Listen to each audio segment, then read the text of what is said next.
నీ యొక్క సన్నిధిలో ఆ జీతం కోసం ఎదురు చూడు. నీకు సమృద్ధిగా ఎక్కడ కలిగితే ఎక్కడ వెళ్తే అక్కడ ప్రభు నీకు ఇస్తాడు. ఆయన కోసం పాటుపడు, దేవుడు అద్భుతాలు చేస్తాడు.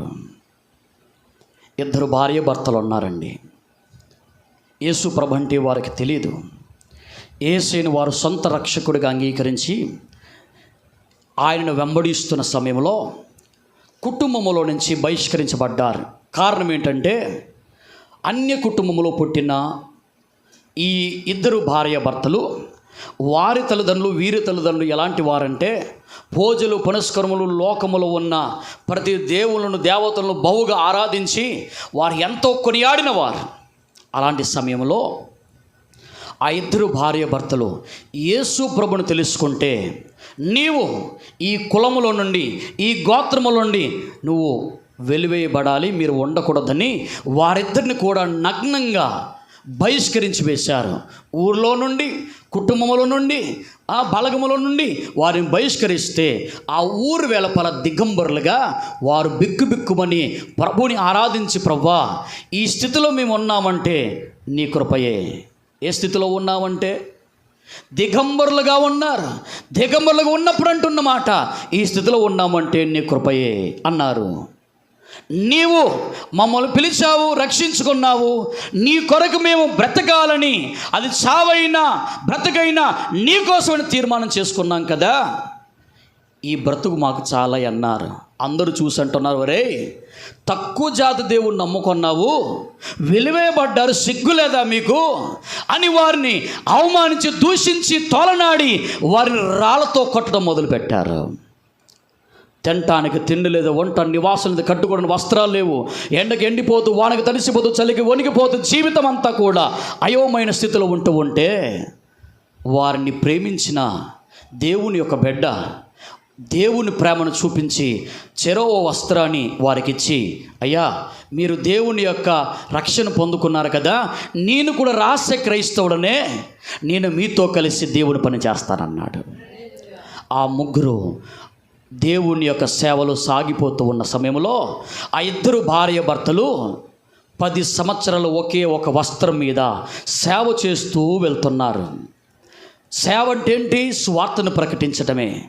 సేవలో వారికి డబ్బులు ఇచ్చేవారు లేరు, అన్నం పెట్టేవారు లేరు, నీడిచ్చేవారు లేరు. వారు చేసే సేవ ఏంటంటే యేసు ప్రభు మమ్మల్ని పాపములో ఉండగా, త్రాగుబోతులుగా ఉండగా, సోద చెప్పేవారు ఉండగా, గద్దెల మీద మేము సత్యాన్ని తృణీకరించి అసత్యాన్ని ప్రకటించే మా జీవితాల్లో యేసయ్య మా జీవితంలోకి వచ్చి పాపము నుండి విడిపించి పరలోకము కొరకు మమ్మల్ని పరిశుద్ధులుగా మార్చాడు. మీరు త్రాగుడు మోసము లోకమని విడిచిపెట్టండి, మీరు మారు మనసు పొంది ఆయన కొరకు జీవించండి అని ఆ సువార్తను చేస్తూ ఉంటే ఎవరు ప్రేమించలే, ఎవరు చేరదీయలే, ఎవరు ఆహారం పెట్టలే. అలాంటి సమయంలో చెప్పుకుంటూ వెళ్ళిపోతున్నారు. ఆ పరిచర్య చేస్తూ ఉన్న కొద్ది కాలానికి దేవుడు వారికి సంతానం ఇవ్వటం మొదలుపెట్టాడు. సంతానం ఇచ్చిన తర్వాత వీరి పరిస్థితి ఎలాగుందంటే కనీసం చెట్టు కింద పడుకుందామన్నా కూడా ఎవ్వరు కూడా ఉండనివ్వటం లేదు. కారణం ఏంటంటే వీరు వెలివేయబడ్డారు. యేసుక్రీస్తును అంగీకరించినందుకు వీరు వెలివేయబడ్డారు కనుక వీరు మనవాళ్ళు కాదు, వీరు ఎక్కడి వారో దేవుని తెలుసుకొని మన యొక్క గొప్ప దైవ దేవతలను వీరు ఎదురిస్తున్నారనే భావంతో వారిని దూరం పెడితే వారన్నిటినీ సహిస్తున్నారు. దెబ్బలు తింటున్నారు, రక్తాలు కారిపోతున్నాయి, ఉమ్ములు వేయబడుతున్నా కూడా తండ్రి మాకు జీవితం ఇచ్చావు అంతే చాలు అని దేవుని సాగిపోతున్న సమయంలో ఈ పరిస్థితిలాగా ఉండగా దేవుడు వారికి పిల్లల్నిచ్చాడు. ఆ పిల్లలను పొందుకున్నాక ఆనందం ఉందా అనంటే ఆనందం లేదు. ప్రభువా మా పరిస్థితి ఇలాగ ఉంది కదా, మాకెందుకు సంతానం ఇచ్చావనలే, మీరిచ్చిన ఈ పిల్లలు నీ కొరకు ఎలా పెంచాలో మాకు నేర్పండి, నీ కొరకు ఎలా పెంచాలో మాకు నేర్పండి అని ఏడుస్తున్నారు. ఎందుకంటే మేము ఒకవేళ మా యొక్క చేతిలో నుండి వేరే వాళ్ళ చేతిలో పెడితే వీరు ఏమైపోతారో మాకు తెలియదు, కాబట్టి నీవిచ్చావు, నీ చేతిలో పెంచాలి, కాబట్టి ఎలా పెంచాలో మాకు నేర్పిస్తే నీలో వారిని పెంచుతామయ్యా అని ఆ ఇద్దరు భార్య భర్తలు ఏడ్చి ప్రార్థన చేస్తూ ఉంటే, ఇప్పుడు ఈ ప్రార్థనకు దేవుడు జవాబు ఇవ్వాలా? కానీ జరిగిన పరిస్థితి ఏంటంటే, వారికి పుట్టిన కుమారులో రెండవ కుమారునికి మెడ మీద చిన్న కురుపు ప్రారంభమయ్యింది. వారికున్న విశ్వాసం యేసుక్రీస్తు, వారికున్న విశ్వాసం యేసుక్రీస్తు, వారికున్న ధైర్యం యేసుక్రీస్తు, వారికున్న సర్వం ఆయనే.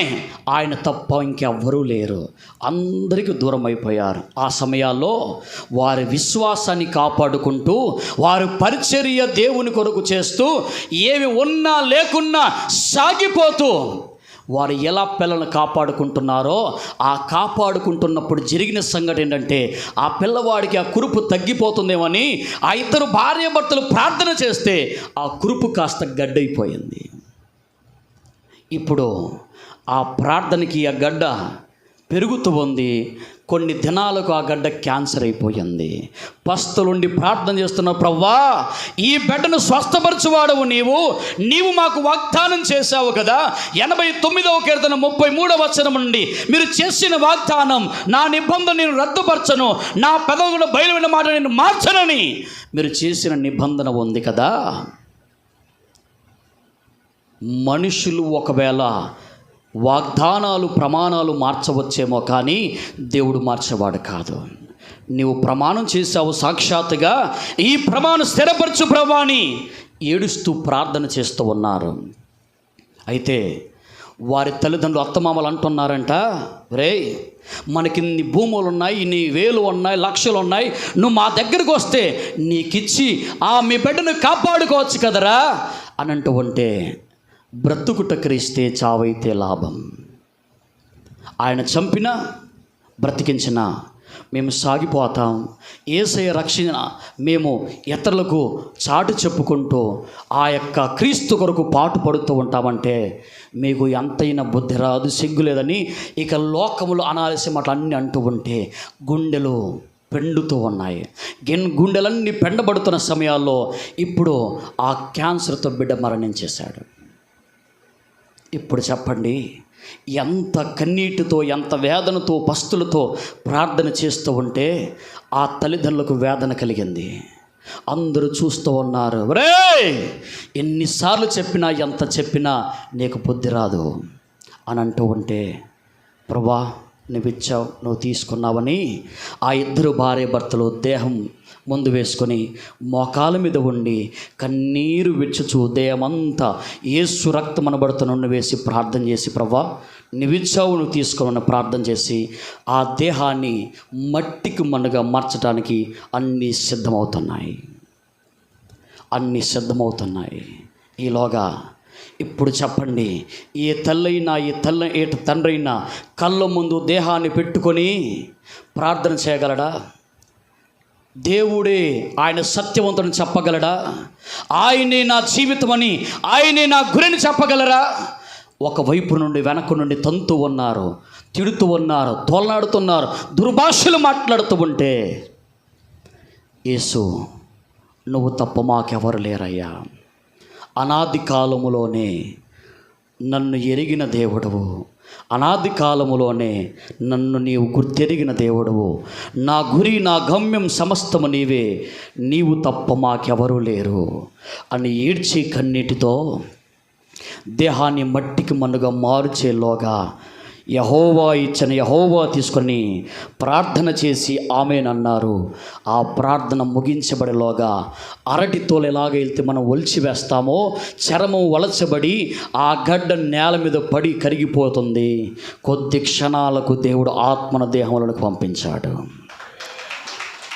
ఆత్మను పొందుకున్న దేహం సజీవముగా లేచి నిలబడి గంతులు వేస్తుంటే కొందరు దయ్యము అని, కొందరేమో మీరు నమ్మిన యేసుక్రీస్తు ఆయన శక్తివంతుడు, బలవంతుడు, నిన్న నేను ఒకే రీతిగా ఉన్నాడు, ఆయన మార్పు చెందినవాడని, సత్యవంతుడని గ్రహించి అక్కడున్న వారందరూ కూడా క్రీస్తు ఒక సత్యం కోసం జత పని వారిగా మార్చబడి సాగిపోతున్నారు. గట్టిగా చెప్పలు కొడదాం. ఆయనకు అసాధ్యమైనది ఏమైనా ఉందా? ఇద్దరు చేసిన పని ఏంటంటే, ప్రభా నీ పని కొరకు పాటుపడటానికి మేము ఉన్నామయ్యా. ఈరోజు మీకు నేను ఒక మంచి మాట చెప్పాలనుకుంటున్నాను. ప్రభు పిలిచిన పిలుపు ఉన్నతమైనదని మర్చిపోవద్దు. మీ యొక్క కుమారుడిగా మీ అందరికంటే చిన్నవాని నా మాటలు మీరు మన్నించి మీ యొక్క కాళ్ళకు చేతులు జోడించి చెప్తున్నాను. దేవుని యొక్క పనివారుగా ఈరోజు మనము క్రీస్తు కొరకు ఏమైనా మనం నిలబడితే, ఎన్ని ప్రభుత్వాలు మారినా, ఎంతమంది గనులైన రాజులు వచ్చినా, ప్రతి ఒక్క హృదయాన్ని మార్చగలిగిన వాడు నా యేసయ్య. నీ ప్రార్థన ఉన్నతమైనది. వారి ప్రార్థన ఒక బిడ్డను బ్రతికించుకోగలిగిందంటే, నశించిపోయే ఆత్మలను, సంఘాలను ఈరోజు మన ప్రార్థన బ్రతికించుకోలేదా? ఈరోజు మనము ఆయన కొరకు నిలబడితే, నీ గ్రామములో, నీ ఇంట్లో, నీ వారిలో, నీ బంధువులో ఆశ్చర్యాన్ని జరిగించలేదా? ఈరోజు మనమందరము కూడా అట్టి గొప్ప కార్యముల కొరకు సిద్ధపడదుమగాక. ఈరోజు ఆ ఇద్దరు భార్య భర్తలు సజీవంగా గొప్ప పరిచయం చేస్తున్నారు. వారికి పుట్టిన 3 కుమారులు, 1 కుమార్తె, కుటుంబం అంతా కూడా దేవుని కోసం సజీవంగా వారు పరిచయం చేస్తూ ఉన్నారు. ఆ బిడ్డ ఇప్పటికి సజీవంగా ఉన్నాడు. క్రీస్తు కోసం బలంగా గ్రామాల్లో, పట్టణాల్లో, దేశాల్లో, అన్ని ప్రాంతాల్లో దేవుని స్వార్థను అందిస్తూ ఆయన మీ ఊరికి వచ్చాడు. ఎక్కడో లేడు, ఎక్కడో జరిగిన స్టోరీ మీకు చెప్పలే. సజీవంగా మీ ముందు నిలబడి, సజీవంగా నా జీవితంలో జరిగిన ఆ సాక్ష్యం మీకు సజీవంగా తెలియపరుస్తూ ఉన్నాను. ఇప్పటికి మీరు చూడొచ్చు, నా మెడ మీదకి ఇప్పటికీ కనబడుతుంది. దేవుడు మరణం నుంచి ఒక్కసారి కాదు 2 సార్లు బ్రతికించాడు. చూపు పోయినప్పుడు చూపునిచ్చాడు. ఆ మిగతా విషయాలు సాయంకాలం మీతో పంచుకుంటాను. ఈరోజు సేవకులముగా మనము క్రీస్తు కోసం పాటుపడదాం. పాటుపడటానికి నా జీవితంలో కూడా నా చిన్న వయసులోనే నాకు దేవుడు మంచి ఉద్యోగాన్ని ఇచ్చాడు.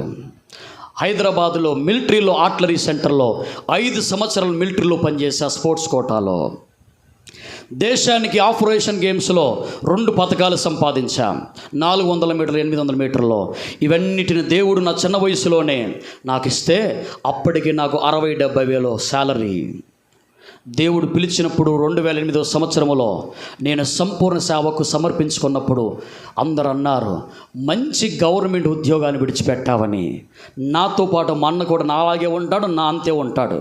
మేమిద్దరము సెంట్రల్ గవర్నమెంట్ ఉద్యోగంలో స్పోర్ట్స్ కోటాలో మేమిద్దరము ఉంటే, ఇద్దరము దేవుని పిలుపు కోసం సంస్థను విడిచిపెడతన్నారు. ఒక్కొక్కరు లక్షలు పోసి మా ముందే ఉద్యోగం కోసం అప్లై చేసుకున్న వారు ఉన్నారు. మాకు దేవుడిచ్చిన దాన్ని విడిచిపెడతాను అంటున్నారు. చివరికి కొన్ని సమయాల్లో మా తల్లిదండ్రులు కూడా బాధపడ్డారు. మేము అన్నాం, ఆయన పిలిచాడు నమ్మదగినవాడు. ఆయన దేనికోసం పిలిచాడంటే, నశించిపోయే ఆత్మను రక్షించడానికి, జీవవాక్యాన్ని లోకానికి చాటించడానికి. ఈ సువార్త ప్రకటిస్తున్నప్పుడు అనేక సందర్భాల్లో నా కార్లు కాల్ చేశారు, నా బైకులు కాల్ చేశారు.